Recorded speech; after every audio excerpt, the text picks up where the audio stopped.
खबरों में आगे बढ़ते हैं, कुछ और खबरों का रुख कर लेते हैं। हर साल दिल्ली एनसीआर में दीपावली के आसपास प्रदूषण बढ़ जाता है और हल्की ठंडी और उसके साथ बढ़ता प्रदूषण लोगों को परेशान करने लगता है।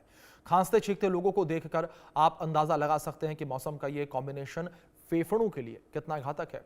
हालांकि इस बार अभी तक प्रदूषण का स्तर पिछले कुछ सालों के मुकाबले कम है, लेकिन धीरे धीरे बढ़ता दिख रहा है। बदलता मौसम लोगों को बीमार बना रहा है, इससे फेफड़ों पर बुरा असर पड़ रहा है। लोगों को गले में खराश, खांसी जैसी समस्या हो रही है। प्रदूषित हवा और ठंडा मौसम फेफड़ों को नुकसान पहुंचाने लगते हैं। ऐसे में अभी से कुछ उपाय शुरू कर दें, जिससे प्रदूषण और बदलता मौसम आपको बीमार न कर पाए।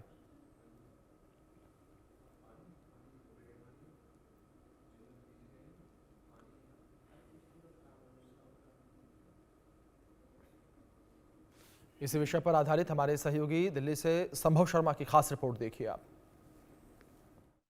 नमस्कार, इंडिया न्यूज़ में आपका स्वागत है। मैं हूं संभव शर्मा। इस वक्त मैं आईटीओ पे हूं। दीपावली से पहले हम ये शूट कर रहे हैं, आपको ये दिखाने की कोशिश कर रहे हैं कि इस समय प्रदूषण और जो ट्रैफिक है उसकी सिचुएशन क्या है। वीडियो जर्नलिस्ट वरुण से कहूँगा कि पैन करके वरुण दिखाएं आईटीओ की ये स्थिति। एक फुट ओवर ब्रिज से हम इसे रिकॉर्ड शूट कर रहे हैं और यहाँ पर अभी शाम होने को है और शनिवार की ये शाम है, धनतेरस की शाम, जब हम इसे रिकॉर्ड कर रहे हैं। और जैसे जैसे शाम बढ़ेगी ट्रैफिक गहरा होता जाएगा। पिछले 3-4 दिनों में कुछ ऐसी ही तस्वीरें दिल्ली एनसीआर की आप लोग देख रहे होंगे। अब मैं दूसरे एक बहुत महत्वपूर्ण मुद्दे पर यहाँ आपका ध्यान आकर्षित करना चाहूँगा। मैं अपने वीडियो जर्नलिस्ट वरुण से कहूँगा पैन करके ज़रा ये स्क्रीन दिखाएं। आईटीओ जहाँ से हम अभी रिकॉर्ड कर रहे हैं, यहाँ 162 अनहेल्दी एयर यहाँ पर है। अब ये किस वजह से ये हवा की गुणवत्ता ख़राब हो जाती है। 162 अनहेल्दी कंडीशन में हवा है यहाँ पर कुछ कंपोनेंट होते हैं जो जिससे मिलके ये बनता है, जैसे पार्टिकुलेट मैटर 2.5, पार्टिकुलेट मैटर 10।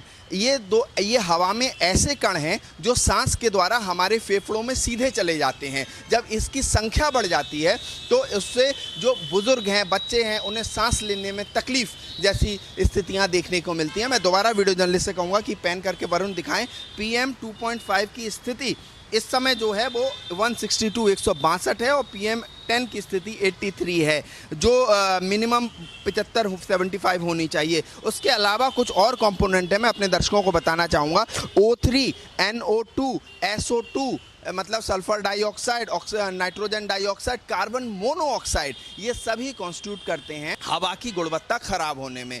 अब चूंकि SO2, NO2 और कार्बन मोनोऑक्साइड की स्थिति तो अभी कुल मिला के ठीक है यहाँ पर, लेकिन अभी दीपावली नहीं हुई है और जैसे जैसे दीपावली बीतेगी और उसके बाद आमतौर पे जैसा हर साल देखा गया है कि हवा की गुणवत्ता काफ़ी ख़राब हो जाती है।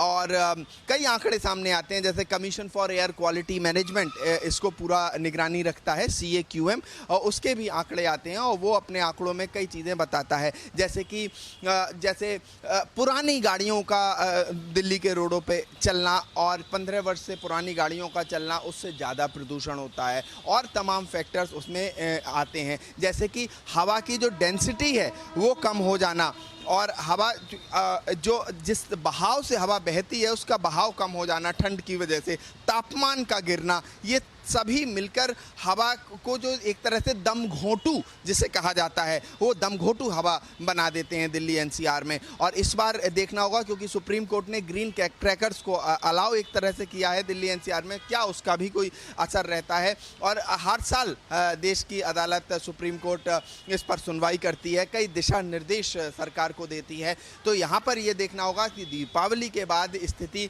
क्या सामान्य होती है या स्थिति और ख़राब या भयावह हो जाती है। अगर हम पिछले 3-4 दिन के ग्राफ की बात करें तो स्थिति बहुत अच्छी नहीं रही है, लगातार ग्राफ गिरता जा रहा है। मैं दोबारा अपने दर्शकों के लिए दिखा दूं, मेरे वीडियो जर्नलिस्ट वरुण से कहूँगा दिखाएं, ये हवा अभी अनहेल्दी कंडीशन में है। रेड कलर 162 इस समय AQI ITO जहाँ से हम रिपोर्ट कर रहे हैं वहाँ पर है। और पूरे आप ज़रा NCR का मैप देखिए, लाल रंग से आपको पूरा दिख रहा होगा कि एयर क्वालिटी लगभग हर जगह 150 पार कर चुकी है।